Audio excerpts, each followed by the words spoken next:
Auzubillahiminashaitanirrajim. Bismillahirrahmanirrahim. Start with the name of Allah, who is the most merciful and the most gracious, who is omnipotent.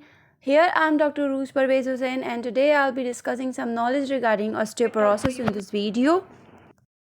I'll discuss regarding definition, short pathogenesis, involved areas, common risk factors, clinical features, investigations, general measures, and pharma non-pharma along with the PT guide management.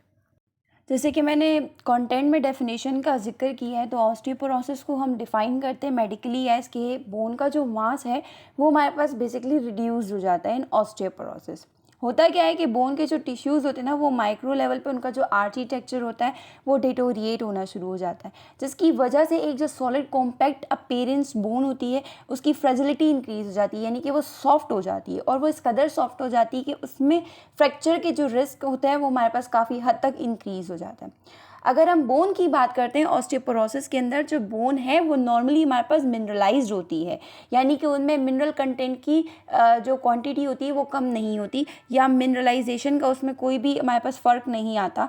But सिर्फ जो उस bone की quantity है, उस quality और उसकी जो structures integrity है वो हमारे पास डेफिशिएंट हो जाती है। अब अगर यहाँ हम ऑस्टियोपोरोसिस की रिगार्डिंग शॉर्ट पैथोजेनेसिस की बात करें, तो जैसे कि इस पिक्चर में भी क्लियरली बताया गया कि किस तरीके से ऑस्टियोक्लास्ट जो बोन कटिंग सेल्स होते हैं वो वीकली काम कर रहे थे, यानी कि उनका रेट यानी उनकी जो स्पीड होती है वो काफ़ी ज़्यादा इंक्रीज़ हो चुकी होती है बोन रिजॉर्प्शन में। और जहाँ बात की जाए ऑस्टियोब्लास्ट की, जो कि बोन फॉर्मिंग सेल्स होते हैं, वो किस तरीके से मंथली अपना काम जो है वो रेट वाइज डिले कर देते हैं। दिस मीन कि हमारे पास बोन कटिंग जो होती है वो ज़्यादा फास्टली हो रही होती है as compared to bone forming. So rate of bone resorption के इंक्रीज़ हो जाने की वजह से सबसे ज़्यादा जो लॉस होता है वो ट्रेबिकुलर बोन का होता है इनसाइड द कॉम्पैक्ट बोन, जिसकी वजह से बोन इनसाइड बुरबुरी हो जाती हैं, फ्रजाइल हो जाती हैं, और फ्रजाइल हो जाने की वजह से क्रश फ्रैक्चर के जो चांसेस होते हैं वो मेनली इंक्रीज़ हो जाते हैं। और क्रश फ्रैक्चर जो ज़्यादातर हमारे पास अक्कर होते हैं वो वर्टिब्रा को इन्वॉल्व करते हैं, नेक ऑफ द फीमर और उसके अलावा distal end of the radius को इन्वॉल्व करते हैं। नेक्स्ट हम बात करते हैं common risk factors for osteoporosis, जिसमें हम मेनली कवर करेंगे endogenous risk factors and exogenous risk factors को। एंडोजीनियस वो रिस्क फैक्टर्स होते हैं जो हमारी बॉडी के इनसाइड से होते हैं, और एक्सोजीनियस वो होते हैं जो आउटसाइड ऑफ द बॉडी होते हैं, और according to the condition, severity या रिक्वायरमेंट हम उन्हें कम ज़्यादा या फिर हम स्टॉप कर सकते हैं। एंडोजीनियस में हम पहले बात करते हैं जेंडर की। जेंडर में फीमेल को हम इसलिए डिस्कस करते हैं क्योंकि ऑस्टियोपोरोसिस बेसिकली एक ऐसी कंडीशन है जो कि फीमेल में ज़्यादा डोमिनेंट होती है। और बीइंग फीमेल जेंडर, हमें अगर आगे लाइफ में ऑस्टियोपोरोसिस होना है तो उसकी प्रिवेंशन के लिए हम अपने जेंडर को तो चेंज नहीं कर सकते। दिस मीन के बीइंग फीमेल एक रिस्क फैक्टर है ऑस्टियोपोरोसिस के लिए। Second is Asian. अगर एक पर्सन जो है वो एशियन रेस से बिलोंग करता है तो उसके जीन्स में कहीं ना कहीं वो रेस फीचर्स होते हैं वो प्रोमिनेंट होते हैं, और एशियंस वो लोग हैं जिनमें ऑस्टियोपोरोसिस मोस्ट कॉमनली डोमिनेंट हो रहा होता है। क्यों? Just because of their diet. अगर हम फैमिली हिस्ट्री की बात करें, किसी की फैमिली में ऑस्टियोपोरोसिस हो चुका है, फर्स्ट रिलेटिव्स को, उनके पेरेंट्स को, तो so they are on the risk कि उनको आगे लाइफ में ऑस्टियोपोरोसिस हो सकता है। Fourth is नलीपैरिटी। नलीपैरिटी हमारे पास वो वुमेंस होती हैं जिनमें प्रेगनेंसी कॉम्प्लिकेशंस हो रही होती हैं और उन्होंने अब तक उनको कोई बेबी बर्थ नहीं हुआ होता, तो just because of hormonal changes या हार्मोन डिक्लाइंस की वजह से वो ऑस्टियोपोरोसिस के लिए एक रिस्क फैक्टर होता है।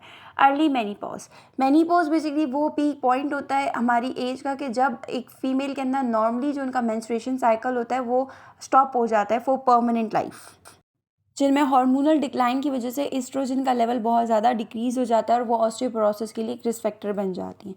देन आता है थिन फिजिक। जो लोग वैसे ही पतले दुबले से होते हैं, जिनके लिए हम अक्सर ये टर्म्स यूज़ कर रहे होते हैं कि खाना तुम्हें खाता है, तुम खाने को नहीं खाते, तो जिनकी फैमिली में थिन फिजिक्स वाले लोग होते हैं तो वो भी ऑस्टियोपोरोसिस के लिए रिस्क फैक्टर होता है। Now moving on to the exogenous risk factor, जिसके बारे में मैं ऑलरेडी बता चुकी हूँ कि जो हमारी बॉडी के आउटसाइड होता है, लाइक कैल्शियम इंटेक। अक्सर वुमेंस होती हैं वो कैल्शियम इंटेक नहीं करती हैं, तो अगर कोई कैल्शियम इंटेक अपना डाइट में कम रखता है बिकॉज वो मिल्की प्रोडक्ट्स, डेयरी प्रोडक्ट्स की तरफ नहीं जा रहा होता, तो ये एक रिस्क फैक्टर होता है, ऑस्टियोपोरोसिस उनको आगे लाइफ में हो सकता है। अगर कोई इंसान 24 घंटे सोता रहता है, जहाँ जगह मिली सो गया, नींद पूरी कर ली, और उसकी फिजिकल एक्टिविटी बहुत ज़्यादा कम रही, तो फिजिकल एक्टिविटी कम रहने की वजह से भी बोन्स हमारे पास वीक हो जाती हैं, उनकी स्ट्रेंथ खत्म हो जाती है वक्त के साथ साथ, तो वो ऑस्टियोपोरोसिस के लिए एक रिस्क फैक्टर होता है। फिर हम बात करते हैं वो लोग जो स्मोकिंग बहुत ज़्यादा एक्सेस में करते हैं। अगर वो स्मोकिंग बहुत ज़्यादा एक्सेस में करते हैं तो ऑब्वियस सी बात है उनकी बॉडी के अंदर बहुत से एंटी टॉक्सिन्स या फिर हमारे पास जो है एंटीऑक्सीडेंट एक्यूमुलेट हो जाते हैं और जो उनके लिए एक रिस्क फैक्टर बन जाते हैं। देन आते हैं वो लोग जो एंटासिड बहुत ज़्यादा एक्सेस अमाउंट में ले रहे होते हैं, यानी कि वो सप्लीमेंट जो कि जिंक और एल्यूमिनियम कंटेन्ड होते हैं।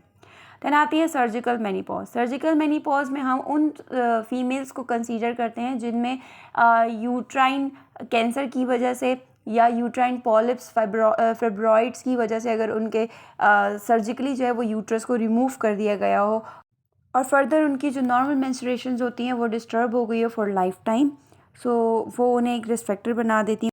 लास्ट में आ जाते हैं वो लोग जो बहुत ज़्यादा एक्सेस अमाउंट में स्टेरॉइड थेरेपी ले रहे होते हैं, जिसकी वजह से उनकी बोन बहुत ज़्यादा वीक हो जाती है और उसकी स्ट्रेंथ ख़त्म हो जाने की वजह से they are more prone to develop osteoporosis in later life.